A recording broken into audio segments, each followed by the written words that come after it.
Welcome back. Now in the last video, we turned a small section of our image, namely the top row, into patches. And I issued you the challenge of trying to patchify the whole image, because that's the first step in the patch and position embedding, is turning our input image, a single input image, into patches. And then we got to flatten those patches and then turn them into some kind of embedding. We'll do that flattening and embedding projection later on. But now let's focus on how do we visualize this image of pizza, and now your image might be different because the data loader is random. So way back up here, just keep that in mind. The image doesn't really matter. It should work with any image. So this may be an image of steak or sushi. Let's keep going. The code should still work. So what we're going to have to do is this one we iterated through the width dimension. And I gave the hint that we're going to have to iterate through both the width and now the height dimension. But the overall code here is going to be quite similar. So let's go here. We'll set up code to plot whole image as patches. So we'll redo the image size equals 224. Or in fact, what we might do is just copy this down to here. So image size equals 224, patch size equals 16, number of patches equals image size divided by patch size. And we will go here, assert image size. We want it to be divided by patch size and then equal to 0.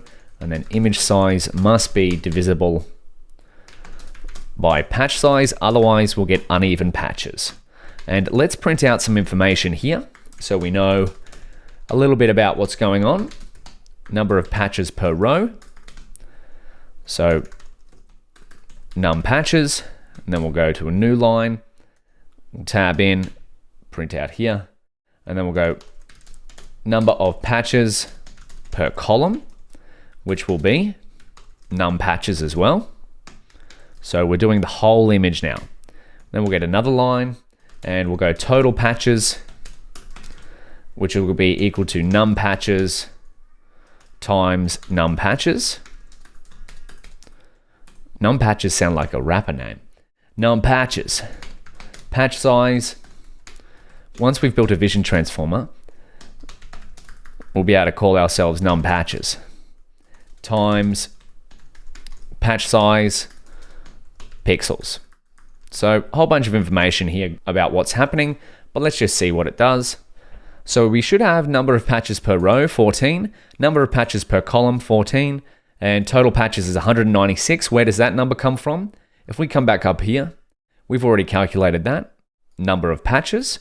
So we need to figure out later on how to turn each one of these patches into an embedding of size 768. Well, let's not get ahead of ourselves. We're trying to visualize one single image here. And then each individual patch is 16 by 16 pixels. So you're ready? Let's now create a series of plots, a series of subplots that is, to plot each one of our image patches. Fig axes equals plt.subplots. And this time we're going to have a number of rows, which will be equal to image size divided by patch size. And we're going to have a number of columns, which was going to be equal to the same thing, image size divided by num patches, or patch size, sorry. Then what do we need? Well, we need a fig size, and let's just turn this fig size to num patches and num patches.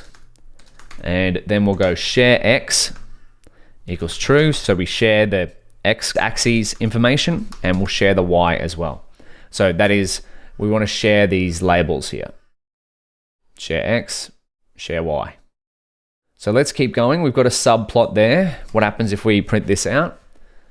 It might take a little while here because we're trying to visualize 196 patches or 196 plots.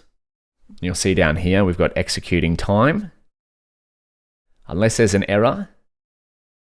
There we go. Okay, so that took a little while, it took about 40 seconds, but that's because we're working on Colab here and it's got about 2 CPUs. I believe matplotlib, if you're plotting lots of plots, can be quite CPU intensive, but the good thing is that we've got them set up. And this is just for visualization purposes. this is not going to be the same code that flows through our model. So loop through the height and width of the image. So for I, we will start with the patch height.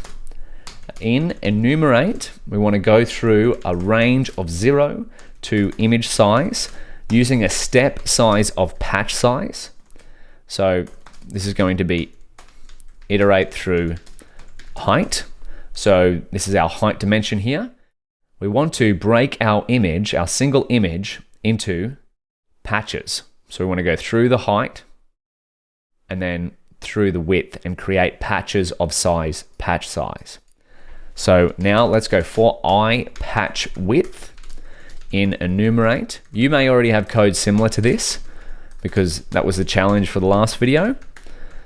But if not, that's fine. That's why we're doing it together. Now let's plot the permuted image on the different axes.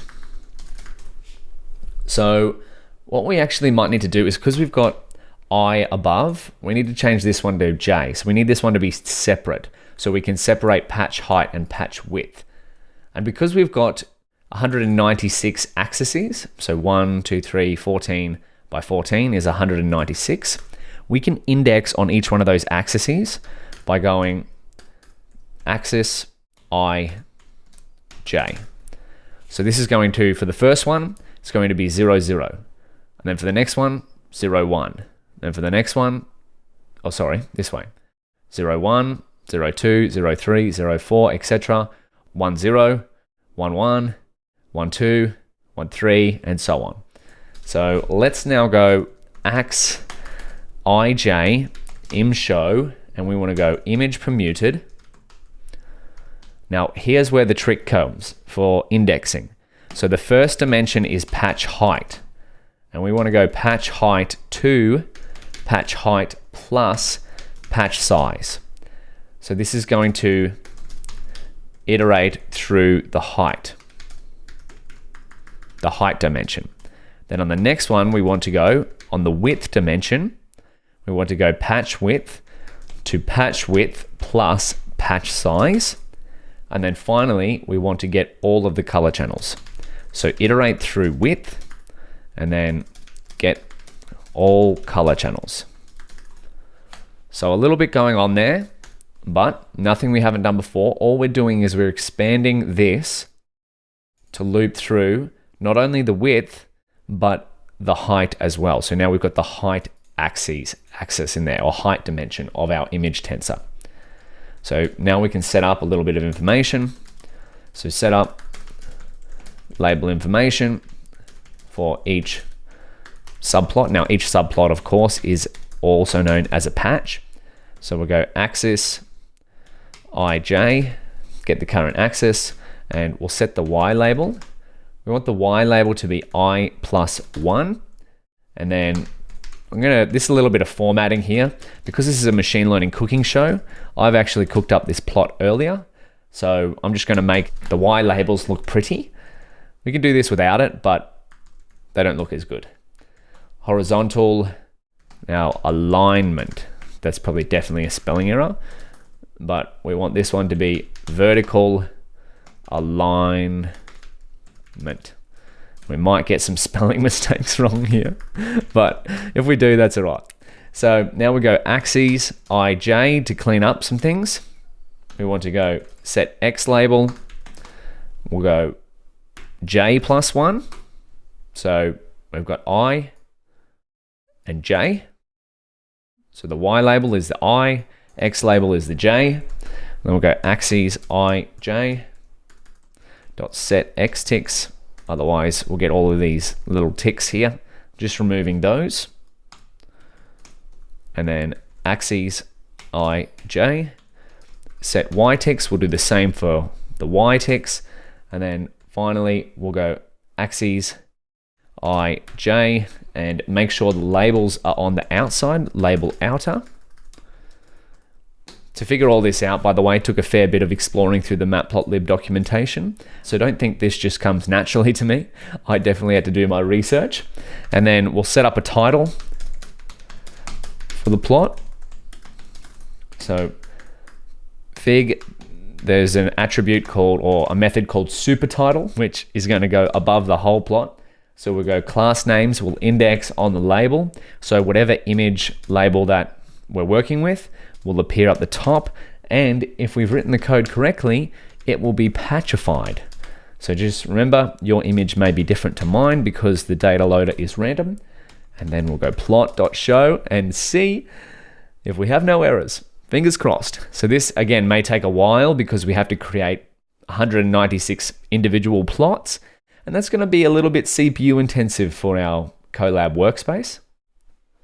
So I'm just going to fast forward this until it works for me. Boom. There we go. Pizza patchified. So look at all those little image patches. We've turned our image into a patch of smaller images. I don't really know how to describe that. But you can see here we've got 1 to 14 rows and 14 columns, which equals 14 times 14, which equals 196. Now, if we go back up here, how many patches do we have per image? 196. So we've just figured out how to turn our image into patches, but our code is quite verbose. And if we had to wait that long for every single image, like going through a neural network, if we're working with thousands of images, well then our network's going to be untrainable because it's going to take too long per image. So you might want to think, how could we turn each one of these patches into an embedding? Because that's our next step, right? We've got the number of patches dimension. If we're working towards going from a single input image, the input shape of 224, 2243, to an output shape of a single 1D sequence of patches, we've got 196. So we've got 196 patches, but we need to embed them into 768. How do we do that? What layer have we used in the past that slides over an image like a window? I'll give you a hint. We covered it back in PyTorch Computer Vision. And if you want to jump ahead, you can check out this animation. It'll give you a little hint. Oops. There we go. Spoiler alert. We're going to cover that in the next video. But if you want to jump ahead and try it out yourself, I encourage you to give it a go. I'll see you there.